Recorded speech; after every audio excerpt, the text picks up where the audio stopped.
Karena hikmat itu adalah firman itu sendiri. Hikmat itu adalah firman itu sendiri. Dan kita tahu dalam firman itu disitulah letak kekuatan Allah sebenarnya. Coba kita lihat dalam kitab Ayub pasal 28 ayat 28, bahwa hikmat itu adalah firman. Dalam kitab Ayub 28 ayat 28, puji nama Tuhan, Tuhan memberkati kita sekalian. Haleluya. Ya, terus ya.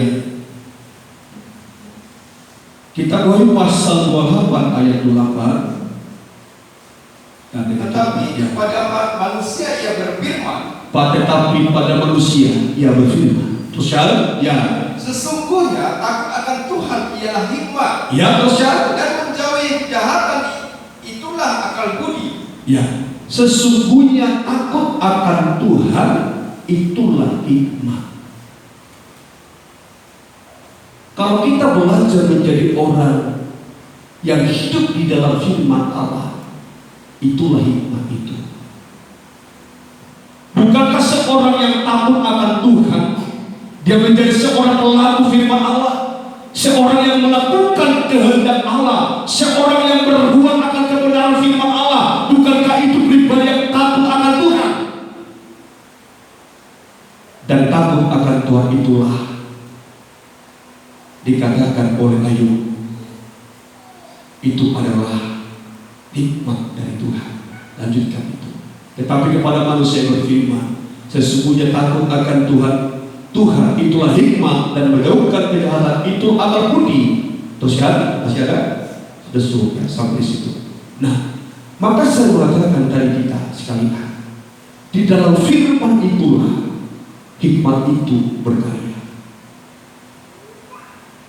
Kalau kita belajar bagaimana hidup dalam firman Allah, maka disitulah hikmat itu ada dalam hidup saya dan saudara. Maka saya mengatakan hikmat itulah firman Allah.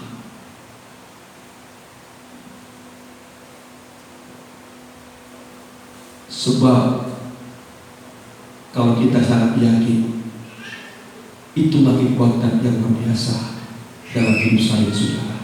Amin. Di saat kita melakukan firman Allah, di saat kita menjadi orang yang takut akan Tuhan, kita lakukan firman Allah, ayat berkata, itulah hikmat itu. Kalau dalam surat Timotius katakan, Paulus katakan kepada anak didiknya Timotius, oleh karena kamu mengerti akan kitab suci, maka itulah yang mendatangkan hikmat bagimu. Coba kita lihat di dalam 2 Timotius 3 ayat yang ke-14, saudara yang dikasih Tuhan. Haleluya. Dalam 2 Timotius pasal 3 ayat yang ke-14 sampai ayat yang ke-15, apa yang dikatakan Paulus kepada anak didiknya Timotius? Puji Tuhan. Terus ya.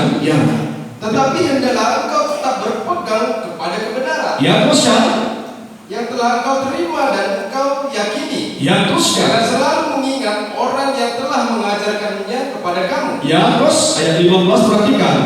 Ingatlah juga bahwa dari kecil engkau sudah mengenal kitab suci. Perhatikan perkataan sejak dari kecil ini. Saya sangat tertarik membaca perkataan sejak kecil. Maka kalau saya melihat anak-anak kecil mulai tekun membaca firman, anak kecil mulai tekun belajar firman Tuhan, saya berkata di dalam hatiku, ini anak akan dipenuhi hikmat Allah. Sebab Paulus berkata kepada anak didiknya Timotius, ingatlah juga bahwa dari kecil engkau mengenal kitab suci, dan oleh karena pengenalanmu akan kitab suci itulah, maka ada hikmat dalam kehidupanmu. Coba dibaca, yang mengenal kitab suci, yang dapat dikatakan terus kan, ya, yang dapat memberi hikmat kepadamu, yang dapat memberi hikmat kepadamu. Terus kan? Ya. dan menuntun engkau kepada keselamatan Ya. oleh iman kepada Yesus. Maka saya mengatakan betapa pentingnya, betapa luar biasanya, betapa perlunya hikmat itu dalam diri saya, saudara.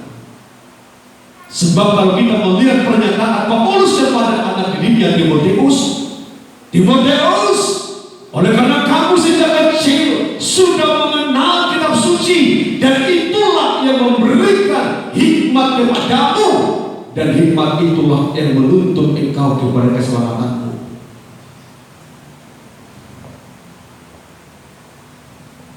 Maka saya mengatakan tidak salah kalau kita membawa selalu anak kecil kepada Tuhan mengenal kebenaran firman Tuhan. Amin. Amin. Jangan abaikan anak kecil. Kita harus berjuang terus-menerus bagaimana mengarahkan anak-anak kecil supaya mereka belajar tentang kitab suci, belajar tentang Alkitab, belajar tentang firman Allah. Sebab apa? Sebab firman Allah itulah hikmat yang akan menuntun kita kepada keselamatan kita. Kalau kita melihat agama sebenar, mereka ajak anak mereka mengenal Tuhan, maka ada satu wadah bagi mereka bagaimana mereka mendidik anak kecil mengerti tentang Al-Quran. Bagaimana dengan saya dan saudara hari ini? Adakah kita memperdulikan anak kecil? Adakah kita memperdulikan anak-anak kita untuk mengerti kitab suci? Kita hanya mengarahkan mereka mengerti tentang pengetahuan akan dunia. Kejar cita-cita benar, kejar. Tapi adakah saya dan saudara berkata kepada kita, baca firman, baca firman. Nanti akan saya perlihatkan kepada kita, hikmat itu akan menjadi masa depan kita. Maka jangan biarkan anak-anak kita lalai di dalam kitab suci. Dan saya juga mengatakan kepada anak-anak, jangan sampai saudara anak-anak abaikan itu kitab suci. Mungkin kita menyepelekan dan tidak merasakan apa dampaknya sesaat, tetapi dampak kitab suci ke depan yang akan memberikan hikmat itu bagi diri kita, yang memberikan hikmat bagi anak-anak kita, memberikan hikmat bagi anak kecil, akan membawa dia menerima masa depan yang penuh cemerlang.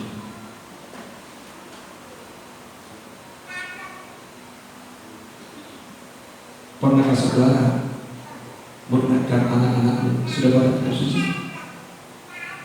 Pernah? Siapa yang pernah ingatkan anaknya selalu baca kitab suci? Ayo tunjukkan. Sudah dibaca? Sudah dibaca? Sudah dibaca? Amin. Hikmat itu akan menyertai hidupnya. Luar biasa saudara. Timoteus, sejak kecil engkau sudah mengenal kitab suci, dan itulah yang membuat kamu ada hikmat, dan hikmat itulah yang akan membawa kamu kepada keselamatan. Kita tutup ayat ini dalam kitab Amsal pasal 4 ayat 14, supaya kita lebih merindukan bagaimana hikmat itu akan kita selalu peroleh dalam hidup kita. Amsal pasal 24 ayat yang ke-14, saudara yang dikasih Tuhan.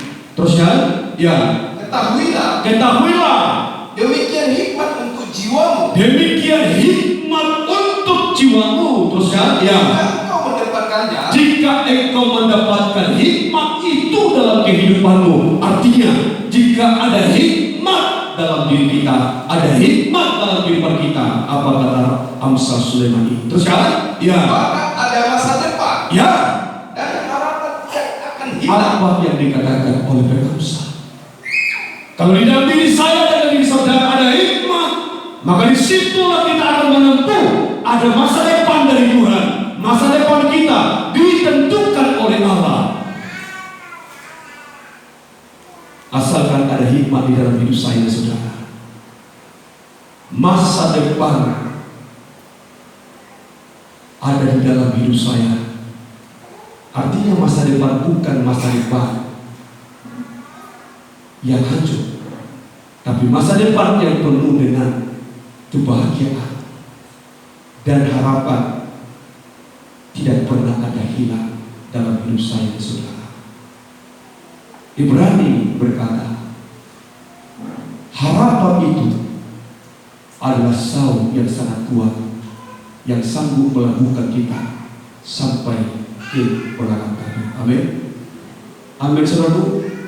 Amin. Maka pentingnya hikmat itu dalam diri kita. Maka tadi saya mengatakan, mari belajar, perolehlah hikmat itu dalam dirimu. Supaya apa?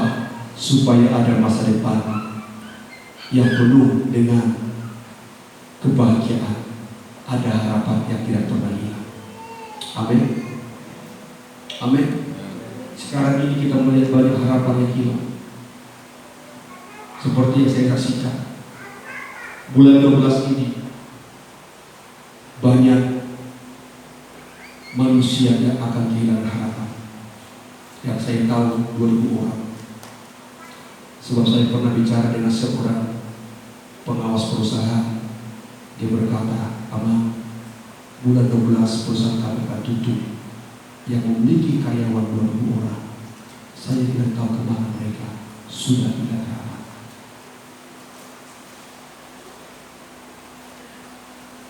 Tetapi orang yang penuh hikmat, harapannya tidak pernah hilang. Amin. Walaupun perusahaan tutup, selalu ada harapan dari Tuhan. Orang yang belum bekerja, kalau ada hikmat dalam dirimu, harapanmu tak pernah hilang. Orang yang sedang menempuh pendidikan, kalau saudara ada hikmat dari Allah, harapanmu tak pernah hilang. Tapi ingatlah, kalau hikmat Allah itu tidak ada dalam hidupmu, harapan demi harapan tidak akan pernah dikasih. Alkitab mencatat. Sekarang kita melihat susahnya orang cari hidup.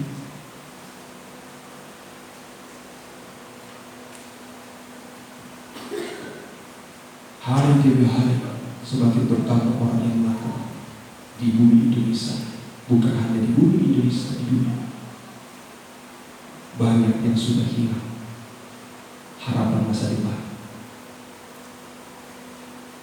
Tapi kehidupan yang penuh dengan hikmat, Alkitab mencatat dalam dirinya tak pernah hilang harapan. Amin. Amin.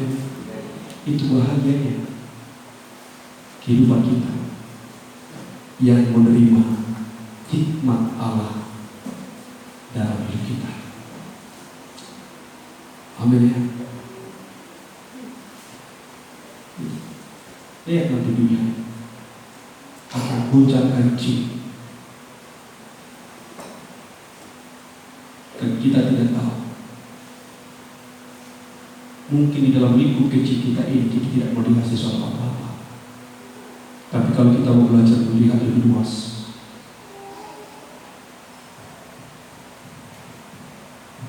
hati kita sudah mulai sedih. Saya belajar ketemu dengan ibu-ibu. Saya melihat banyak toko-toko yang sudah tutup. Yang dulunya kalau saya pergi, apa namanya itu? Yang di samping itu apa namanya? Tempat pembelian baju itu apa? Sentral apa? Sentral ya. Banyak yang tutup. Saya lihat tutup. Itu menunjukkan sesuatu keadaan dunia.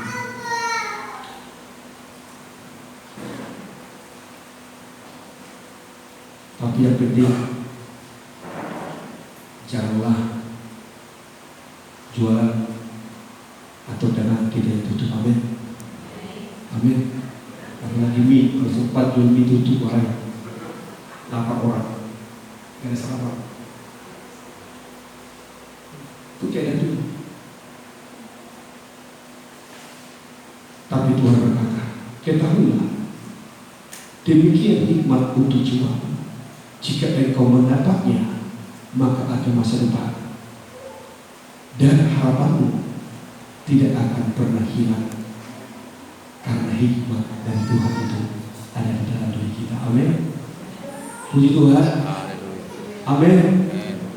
Amin. Mari kita akan datang kepada Tuhan. Kita akan tutup kita. Kita katakan kepada Tuhan, melalui doa kuasa Roh Kudus.